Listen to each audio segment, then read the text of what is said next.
नमस्कार। आज का हमारा जो टॉपिक है, आप लोग देख रहे होंगे, सोशियोलॉजिकल थिंकर्स के बारे में मैं बात करूँगी। और अगर किसी ने भी चैनल को सब्सक्राइब नहीं किया है तो चैनल को सब्सक्राइब कर लीजिए। फ़िलहाल आप लोगों का बहुत प्यार मिल रहा है, तो जल्दी जल्दी सब्सक्राइब करिए और जल्दी जल्दी इसको आगे बढ़ाइए, फिर ताकि ये हो जाए कि अरे मैं तो इस मैडम से पढ़ी हूँ, अरे ये तो आता है करके, इस तरह का। ठीक है, तो कहने वाली बात नहीं है। काफ़ी लोग पसंद कर रहे हैं चैनल को और काफ़ी आप लोग प्यार दे रहे हैं।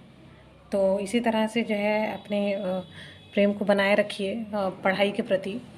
तो बहुत धन्यवाद है आप लोगों का कि आप लोगों ने इतना मुझ पे भरोसा किया, मेरा सब्सक्रिप्शन बढ़ाया। बहुत बहुत धन्यवाद। और जिन लोगों ने नहीं किया है और जो लोग वीडियो देख रहे हैं वो लोग तुरंत सब्सक्राइब कर लीजिए, ठीक है, और लाइक और शेयर करिए ताकि जो ज़रूरतमंद लोग हैं उन तक पहुंच सकें। ठीक है, तो हम अपने टॉपिक पे आते हैं और छोटा सा टॉपिक होगा, पूरा वीडियो देखिएगा।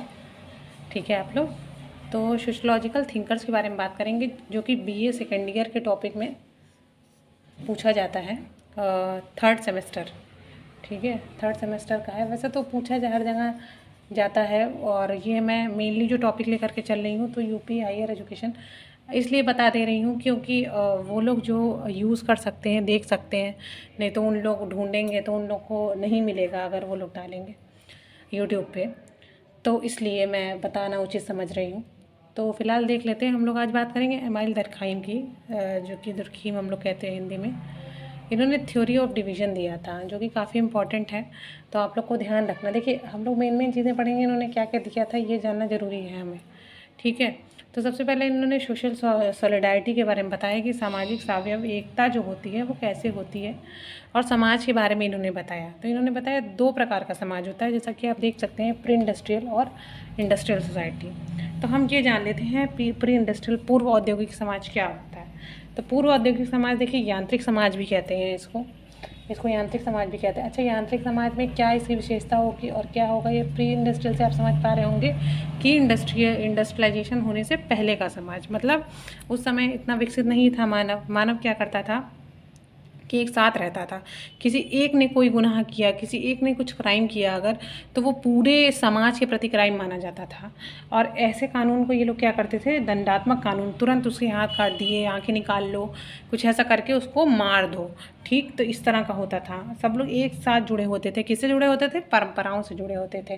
तो इसको याद रखना बहुत ज़रूरी है आप लोग को, परंपराओं से जुड़े होते थे ये लोग। और बहुत ही हम तो मतलब मेरे हिसाब से तो काफ़ी अच्छा कानून था कि अभी कानून जो है उसको मैं गलत नहीं कह रही हूँ, लेकिन धीरे धीरे न्याय मिल रहा है। कहते नहीं है कानून आँख पे पट्टी बंधी हुई है। ठीक है, अभी एक मूवी आई थी अमिताभ बच्चन की, चेहरे, तो उसमें क्या था कि उन्होंने बताया कि वहाँ पे तो आँख पे पट्टी बंधी हुई, लेकिन यहाँ पे आँख पे पट्टी नहीं बंधी है। तो जिसने जो क्राइम किया तो उसको वो लोग सज़ा देते थे अपने हिसाब से। उसमें जज भी थे, उसमें सब लोग थे। मैंने खैर मूवी का वो बता दे रही हूँ, उसका वो मतलब नहीं, आप लोग देखिएगा ज़रूर, अच्छी लगेगी जिसको ये देखना है, जिसको रिलेट करना है। फालतू चीज़ नहीं बता रही हूँ, रिलेट करके बता रही हूँ। ठीक है, फिर उसके बाद औद्योगिक समाज में आप लोग आते हैं। तो औद्योगिक समाज में क्या होती है, ऑर्गेनिक सॉलिडारिटी होती है, वो सावयवी एकता होती है, ऑर्गेनिक सॉलिडारिटी। तो इस तरह समाज एक था। और क्या था कि विशेषीकरण होता गया, वाणिज्यीकरण हुआ तो विशेषीकरण हो गया, तो लेन देन होने लगा। फिर सामूहिक चेतना, मतलब अलग अलग लोग अपने लिए सोचने लग गए। अब क्या, आपका कानून क्या था? प्रतिकारी कानून और रेस्ट्रिक्टिव लॉ पे, क्षतिपूर्ति कानून पे एक क्या आया था, क्वेश्चन आया हुआ था। ठीक है, अगर आप लोगों ने देखा होगा तो इनको लगा दिए होंगे आप लोग, क्षतिपूर्ति, रेस्ट्रिक्टिव लॉ, वही घुमा घुमा के पूछा था अंदर अंदर का। अगर याद मतलब आप लोग कर लिए होंगे तो कर लिए होंगे, लेकिन फ़िलहाल आंसर की ऐसी है जी, ऐसी कि हम क्या कहें। खैर, फिर उसके बाद ये हो गया। फिर श्रम विभाजन की जो सबसे पहले अवधारणा थी, ये बात आप लोग ज़रूर याद रखिएगा, ये इन्होंने दी थी। किसने दी थी? एडम स्मिथ ने। वेल्थ ऑफ नेशंस इनकी बुक है। तो सबसे पहले एडम स्मिथ ने दी थी। अगर पूछता है, क्वेश्चन में आता है कि किसने दी थी, तो एडम स्मिथ याद रखिएगा, उस पर टिक मार्क करिएगा, बहुत इंपॉर्टेंट है। ये मत सोचिएगा कि इन्होंने दी थी। तो ये चीज़ें याद रखनी बहुत ज़रूरी है। फिर उसके बाद श्रम विभाजन का जनक भी एडम स्मिथ को ही कहा जाता है ना। तो श्रम विभाजन याद रखिएगा, यहाँ से ना ही मार्क्स है ना ही और कोई है, ये है। फिर इसके बाद हम लोग बात करेंगे आत्महत्या। आत्महत्या का भी कॉन्सेप्ट इन्होंने दिया।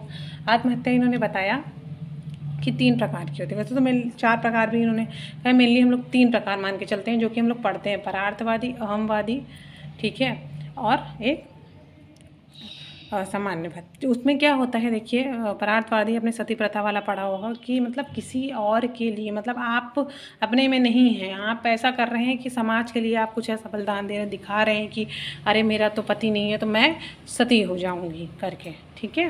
अहमवादी मतलब गुस्से में। अब अहमवादी क्या हो गया, प्रेम प्रसंग वाला मसला आया तो उसमें अहमवादी आ जाता है, अरे लड़की से प्रेम किया मैंने, विवाह नहीं करने देंगे, मैं हाथ काट लूँगा, मैं ये कर लूँगा, मैं वो कर लूँगा। और एक होता है जबरन, आप किसी से कह रहे हैं कि आप ज़बरदस्ती करिए, तो वो सब चीज़ें हैं इसमें, ठीक है। तो हम लोग को ये याद रखना ज़रूरी है, उनके एस्पेक्ट याद रखना ज़रूरी है। अब आता है इन्होंने सामाजिक तथ्य दिया, जिसमें इन्होंने 3 विषय बताई, बाह्यता, बाध्यता और सरलता। ये चीज़ें होनी बहुत इंपॉर्टेंट हैं इसमें, अगर नहीं होती हैं तो वो चीज़ें नहीं मानी जाएंगी, ठीक है। समझ में आया कि नहीं आया। फिर उन्होंने समाज का श्रम विभाजन का वर्गीकरण दिया था, सामान्य श्रम विभाजन, आदर्श शून्यता श्रम विभाजन, और एक दिया इन्होंने बलाश्रम विभाजन। तो जो सामान्य श्रम विभाजन था तो उसमें बताया सामाजिक एकता जिसमें होती है वो सामान्य श्रम होता है, ठीक है। अब इस और आदर्श शून्यता, अतिवादी मतलब बहुत ज़्यादा इसको लागू कर दिया आपने तो वो शून्यता आ जाती है समाज में, और किसी तरह की समस्या क्यों ना आ जाए, ये आपको लागू करना है तो करना है। फिर उसके बाद आता है बलाश्रम। इसमें क्या होता है, व्यक्ति क्या होता है, मजबूरी में कार्य करता है, उसको मन भी नहीं होगा, बेचारा मुंह बना के बैठा हुआ है, उसके दम नहीं है, प्रॉब्लम है, बीमारी है, लेकिन काम करना ही करना है। जैसे वही वाली बात है ना, बहुएँ आजकल की बेचारी, उनके साथ आप इसको अप्लाई कर सकते हैं बिल्कुल अच्छे से कि मन नहीं है, लड़की अपने घर आएगी मायके में तो कहेगी नहीं मैं काम नहीं करूँगी, लेकिन वहाँ मन नहीं है अगर ससुराल में तो वो काम करे ही करे। रिलेट करके बता रही हूँ ताकि याद रहे, ऐसा कोई मसला नहीं है कि मैं ससुराल वालों को किसी के गलत कह रही हूँ, ठीक है। तो आप लोग इसमें दिल पे मत लीजिएगा, ठीक। तो ये हमारा टॉपिक यहाँ पे फिनिश होता है। अगर इसमें कुछ छूटा हो जाएगा तो इसको हम लोग आगे करेंगे, और तब तक के लिए धन्यवाद, नमस्कार। आपका दिन शुभ हो। चैनल को लाइक शेयर सब्सक्राइब करना ना भूलें।